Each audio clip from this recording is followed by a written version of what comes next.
హి ఓం నమః శివాయ ఓం నమః శివాయ ఓం శ్రీ భద్రకాళీ సమేత వీరభద్రస్వామిని నమో నమః మాతృ పితృభ్యో నమః ఆచార్య అతిథిభ్యో నమః శ్రీమాత లలితా త్రిపుర సుందరయే నమో నమః।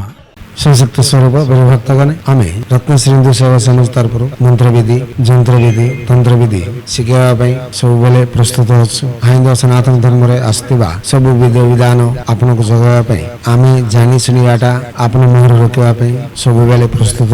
प्रिय भक्तगण काली माँ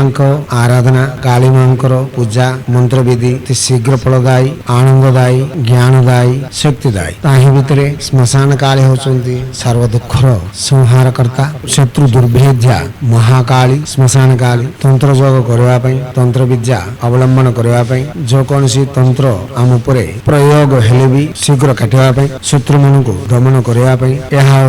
महत्तर विद्या तंत्र विद्या सब रहस्यमय विद्या करने को किए इच्छा करछंती तांके श्मशान काली उपासना करी अति शीघ्र फल पाती सब तंत्र विद्या अति सुनायास कर पारंती श्मशान काली साधना श्मशान जाई करिवार पड़िबो बोली राति बेले करिवार पड़िबो बोली शास्त्र कहउछि मात्र आमे आम घरे ही राति बेले श्मशान काली उपासना करि पारिबु सकाळ संध्या रे कुलदेवता आराधना इष्ट देवता आराधना संपूर्ण करी काली मां को पीड़ा गोटे सजाड़ी सकाळ संध्या रे दीप जलाई आमे कहिथिबा मंत्रटी 108 जपी से उतारू राति 10टा उतारू 3टा भितरे आमे जदी 50 माला जप करिवा एटा 22 दिन जप करिवा श्मशान कालींकर अनुग्रह रे सब आघातर पार हेबा सब दुखर पार हेबा शत्रु मनकर दृष्टि पार हेबा शत्रु मन को दमन कर परिबा शत्रु विजय कर परिबा बादे तंत्र विद्या अवगत कर परिबा एहा होची महत्तर शक्ति महान शक्ति रहस्यमय शक्ति एहा पई आपन को बहुत कहवा लुड़ा नहीं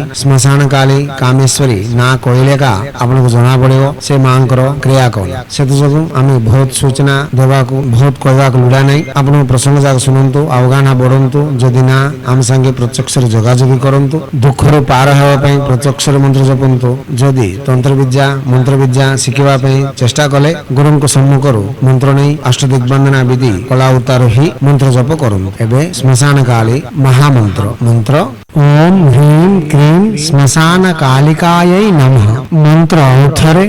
ओम ह्रीं क्रीं श्मशान कालिकायै नमः मंत्र औथरे ओम ह्रीं क्रीं श्मशान कालिकायै नमः। दिव्यात्म स्वरूप प्रिय भक्तगण जो कौन मंत्र जप कले भी आगे आमे कुलदेवता आराधना इष्ट देवता आराधना संपूर्ण करी प्रत्यक्ष ही जप कर पारबु सब मंत्र को वाचक जप ही करवा मानसिक उपांश जप यही तंत्र जगरे हेबो नहीं आउ गुरुंकर सम्मुखरु मंत्र ग्रहण करी मंत्र विधि जानी अष्ट दिग्बंधना जंत्र विधि करी जदि आमे जप कर पारबा शीघ्र फलदायी अटे आमे आगे प्रसंग जाक सुनिबा हमर ओलारे हेबा मंत्रटा जपिबा देखिबा आसीबा फल जदि हमको संतृप्ति न दिया जाए सेते बेले गुरु को सम्मुखरु मंत्र नहीं प्रत्यक्ष ही जप कर पारे आम पाखक आसिकी यज्ञ जंत्र पूजा करैकी भी तुम कर पारे जदि ना आमठू यज्ञ जंत्र करैकी भी तमे नहीं प्रत्यक्ष ही जप कर पारे एही जदि प्रथम रे आपण प्रसंग जाक सुनंतु अवगाहना बढ़ंतु आपण सुविधा हेबा मंत्रटी आपण जप करी आपण मनटा को संपूर्ण करबेन जो कोनसी मंत्र जपिला भी मद्यपान मांसभक्षण परस्त्री व्यायाम हो धूम्रपान निषेध शुचि शुभ्रता पालना करबा अछि हिंदू सनातन धर्म रे अस्तिबा सब नियम पालना करी दीक्षा कंकणबद्ध ही आपण जदि 22